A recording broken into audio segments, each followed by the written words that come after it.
Malaking bulto ng mga pwersahang inilikas dahil sa bagyong Krising at southwest monsoon o habagat ay sabay bahagi ng Western Visayas. Ayon yan sa Department of Social Welfare and Development o DSWD.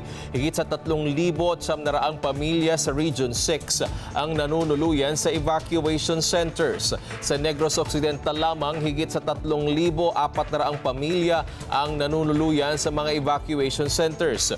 Una nang naglaan ng 45 milyong pisong humanitarian assistance ang naipamahagi na sa libo-libong pamilyang apektado ng kalamidad. Sinabi ni DSWD Assistant Secretary Irene Dumlao na bukas pa rin sila sa pagtanggap ng mga donasyon.